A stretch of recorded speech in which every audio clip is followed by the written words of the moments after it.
Hey, today I wanted to talk about the things that hold you back today. And I got to thinking about it because you might have noticed, I'm in the middle of launching and promoting a program I have that's called Sensitive, Serene and Strong. And it's super affordable and it's easy to sign up for. And for anybody who has checked it out, there's testimonials and proof that it's really working, right? So thousands of people have been exposed to this program, but of course not everybody is buying it. But it got me to thinking, it's like, what is it that keep people from investing in something that has a very, very high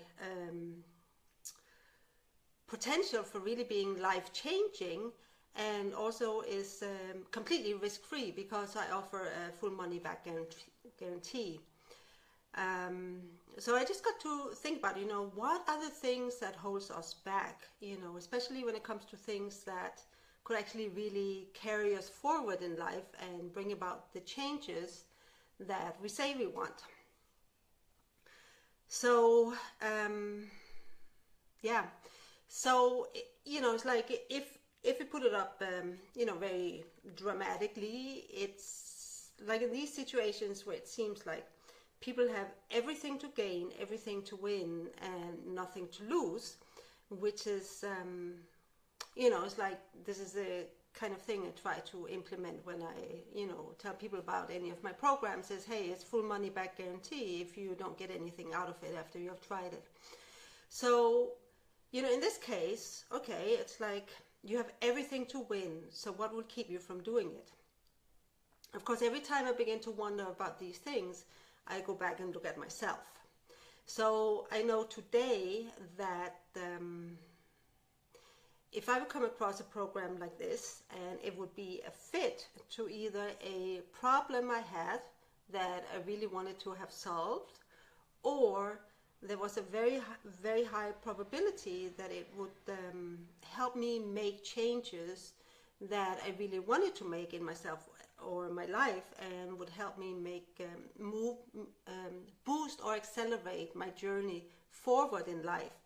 Yeah, then $97, no big deal. There's full money back guarantee, no problem. I'm gonna jump on it right away, because this is a case where I understand it. I have everything to win but nothing to lose, right? So yeah, but it for sure wasn't always like this. So I kind of had to think back, what used to hold me back in the past. And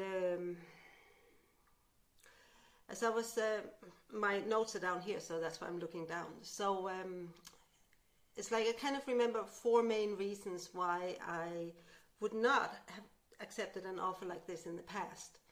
And one of them is, as my friend once said, I love the idea of change as long as I don't have to do anything different. When she said it, I laughed, but I think it's very common, and it reminds me of a Facebook meme that was floating around a couple of years ago, where there's a cartoon of this guy standing on a podium and asking the hundreds of people in the audience, asking, how many of you want change? Put your hand up. And everybody puts their hands up, right? And then the second picture is like where the guy on the stage asks, and how many of you are willing to do something different? And not one person puts their hand up. So it seems funny and it seems ridiculous, but I do believe there's a lot of truth in it. It's like, I love the idea of change as long as I don't have to do anything different. And it's kind of like a resistance we have to overcome, because all real change only comes when you do something different. And there are only 4 ways of real change. Is by stop doing something, start doing something, do less of something, or do more of something. Anything else is just thinking about changes, but it's not actually really creating any changes. So all changes, yes, sorry to say, it does involve some kind of doing something different, whether it's stopping it, starting it, doing more, doing less. Okay, so big issue here for me in the past. Yeah, I love the idea of change, but getting me to do something different, oh no, no, no, no, no, no. Okay, another thing that was holding me back in the past was the feeling I didn't deserve it. And it was very tied into that I did not feel that I deserved spending any money on myself that were absolutely not necessary. So I could spend money on myself for food and rent and basic things that I needed, but anything extra, that was something I felt I didn't deserve. And investing in something like the program Sensitive, Serene and Strong that I'm currently promoting and launching, that would have been an absolutely no to that, because I would not have felt I deserved it, no matter how low the price, no matter how guaranteed a positive outcome, no matter how much there was nothing to lose in it. I just would not have felt I deserved to do anything that positive for myself. And you know, the whole feeling of I don't deserve investing money in a better future. So that was reason number two, thing number two that would have helped me back in the past. So number three is guilt. Like this feeling of guilt of putting myself first. I wouldn't even know what it was, you know, ahead of, but putting myself first when my childhood programming was to always put myself last. And I'm sure you recognize this, right? But it was like stepping up there and say, you know, for right now, I'm going to spend the money on me and not somebody else right now. I would have felt unbelievably guilty about it. And I would actually have, you know, fear punishment basically, because I was totally breaking my childhood programming that I should not put myself first. Loads of guilt. And the way the guilt works is that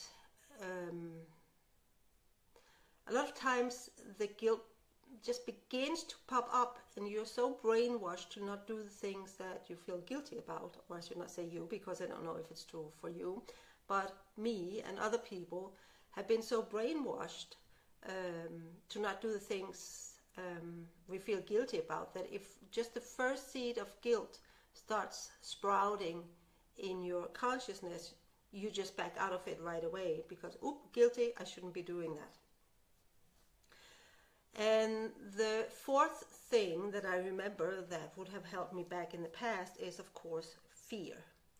And it's a whole bunch of fears, right? It's a fear of failure. What if I did this and I would totally fail and get nothing out of it? It would be the fear of success, you know. Wow, what if I did this and it actually worked and I changed and I became somebody else? Is anybody going to love me then? Is anybody going to want me when I'm not the same person? Am I going to be all lonely then? It's a fear of not doing it perfect. It's like, oh my God, what if I do this and show up and I'm a total fool and I look ridiculous and everybody's going to be doing it better than me? Yeah, definitely one of my past ones. And there's another one, is that people will get angry at me. You know, the fear that people will get angry at me if I do something like this for myself. And I invest in myself, you know, I love myself. I care enough about myself to do something like this. And what else did I have? Oh, the fear of being punished because I was actually not allowed to this. It kind of ties in with the guilt a little bit also. But it's like, if I do it, I feel guilty. I'm going to do it anyway. Am I going to be punished for it? Am I really allowed to do this for myself? So those are sort of the, what do I say?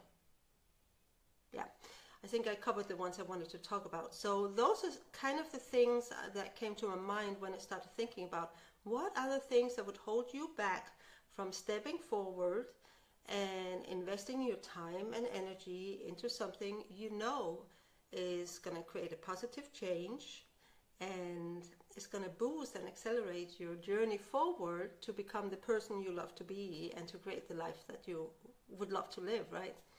So yeah, I just wanted to leave you with this question. What is it that's holding you back from stepping into the good things in your life? Bye. Thanks for listening.